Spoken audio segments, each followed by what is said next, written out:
Hello guys, welcome to my YouTube channel Arindam Mallick official. আমরা এবার কুম্ভর যাত্রা শুরু করছি। মহাকুম্ভ স্নানের জন্য বাড়ি থেকে যাত্রা শুরু করছি। তো ভগবানকে ফুল দিয়ে ঠাকুরকে প্রণাম করে ভগবানের আশীর্বাদে যেন মহাকুম্ভ যাত্রা সম্পূর্ণ হয় এবং পূর্ণ যাত্রা করে আসতে পারি। আমি, আমার বাবা, মা এবং আমাদের ড্রাইভার দাদা, 4 জন মিলে আমরা যাত্রা শুরু করছি। দেখতেই পাচ্ছেন যে এখানে সেকেন্ড হুগলি ব্রিজ, সেই সেকেন্ড হুগলি ব্রিজ অর্থাৎ দ্বিতীয় হুগলি সেতু সামনে আসছে। আমরা এগিয়ে যাচ্ছি দ্বিতীয় হুগলি সেতুর দিকে। সেকেন্ড হুগলি ব্রিজের নিচেই গঙ্গা, যেটাকে হুগলি নদী বলা হয়। হুগলি নদীটাকেই আমরা গঙ্গা বলে প্রচলন আছে। এইটা হচ্ছে সেকেন্ড হুগলি ব্রিজ। খুবই সুন্দর পরিবেশ, কলকাতার ঐতিহ্য বলা যায়। এই সেকেন্ড হুগলি ব্রিজের নিচেই গঙ্গা। আমাদের গাড়ি অনেকটাই গতি নিয়ে চলছে, সামনের দিকে এগিয়ে যাচ্ছি মহাকুম্ভ যাত্রার দিকে। লক্ষ্য আমাদের একটাই, মহাকুম্ভ স্নান। মহাকুম্ভ যাত্রা করে মহাকুম্ভের সিদ্ধ স্নান করে তারপর বাড়ি ফিরব। মহাকুম্ভ মেলা এটাই। নিচে সব দেখছেন, সব টেন্ট, প্রচণ্ড ভিড়। যদিও এটা মহাকুম্ভতে আশা করাই যায়, এর থেকেও ভিড় হয়তো থাকবে পরবর্তী স্নানের ডেটগুলোতে। এইগুলো সব ব্রিজ করেছে, টেম্পোরারি ব্রিজ। মানুষের সুবিধার্থে প্রশাসন অনেকটাই ব্যবস্থা ভালো করেছে। এটা হচ্ছে ব্রিজ, রেলওয়ে ব্রিজ। এটা মহাকুম্ভের স্নান ক্ষেত্র। পরপর অনেকগুলোই ব্রিজ দেখতে পাচ্ছেন। সামনে মানুষ হাঁটা চলার জন্য সবই ব্রিজ। পরিবেশটা খুবই ভালো, কুয়াশা যদিও অনেকটাই আছে।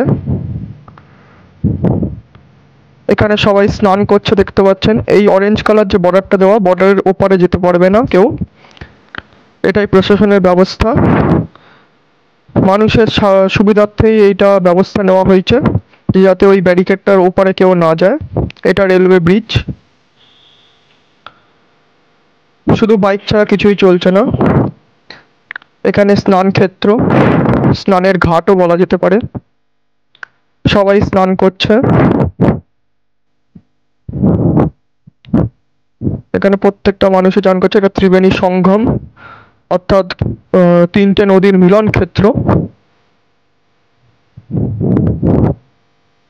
গঙ্গা, যমুনা, সরস্বতী, এই 3 নদীর মিলন ক্ষেত্র। ওপারটাতে ভিড় দেখতেই পাচ্ছেন, অনেকটাই বেশি। আমরা মহাকুম্ভে স্নান করে উঠেছি। ওঠার পরেই জয় মহাকুম্ভ, জয় হো। ওই স্নানটা হয়ে গেছে, একদম কমপ্লিট, সুন্দরভাবে মহাকুম্ভ স্নান পূর্ণ হয়ে গেছে। এটা আমাদের ড্রাইভার দাদা, সাথে আমি। এটা রাতের পরিবেশ মহাকুম্ভ ত্রিবেণী সঙ্গম ঘাটের। রাতে এইরকমই পরিবেশ, অনেকেই রাতে স্নান করছে। আলো দিয়ে ভরিয়ে দিয়েছে পুরো জায়গাটাই। ব্রিজে অনেকটাই ভিড় দেখতে পাচ্ছি। ওপরে যে লাইটিং করা 3 কালারের ব্রিজটা দেখতে পাচ্ছেন, সেটা হচ্ছে রেল ব্রিজ এবং গাড়ির ব্রিজ। আর নিচে যে ব্রিজটা আছে সেটা টেম্পোরারি ব্রিজ, মানুষ হাঁটাচলা করছে দেখতেই পাচ্ছেন।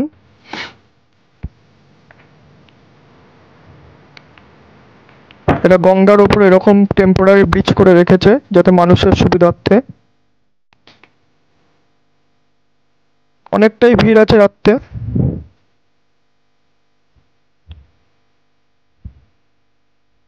ওই দিকটা পুরোটাই হচ্ছে সাধুদের আখড়া। সাধু সন্ন্যাসীরা দূর দূরান্ত থেকে এসে এখানেই থাকে, কুম্ভ স্নান করে তারপর তারা ফেরত যায়। এদিকটা পুরোটাই রাস্তা চলাচলের ব্যবস্থা। ভগবানের আশীর্বাদে আমাদের মহাকুম্ভ যাত্রা সম্পূর্ণ হলো। মহাকুম্ভ স্নান করে আমরা একজন সাধুর দেখা পেলাম, সাধুর ছবি তুললাম। নাগা সাধু, এটি মহাকুম্ভের ব্রিজ। বিকেলবেলায় মহাকুম্ভ যাত্রা সম্পূর্ণ হলো আমাদের। মহাকুম্ভ স্নান করে এবার প্ল্যানিং হচ্ছে কোথায় যাবো না যাবো, দেখতে থাকুন পরবর্তী ভিডিও, আমি আপডেট দিতে থাকবো। মহাকুম্ভের এটি ব্রিজ থেকে তোলা ছবি। এটা বড় হনুমানজির ছবি এবং তার মন্দির। প্রয়াগরাজেই অবস্থিত ত্রিবেণী সঙ্গম ঘাটে। এটি একটা দ্বার করেছে। মহাকুম্ভে এরকম প্রচুরই দ্বার আছে, এক একটা দ্বারের এক একটা নামও আছে। এটা স্নানের পরে পরে ছবিটা তোলা, সেই ছবিটা আপনাদের সাথে শেয়ার করলাম। ঠিক আছে, দেখতে থাকুন পরবর্তী ভিডিও আপডেট দিতে থাকবো। Happy to see you.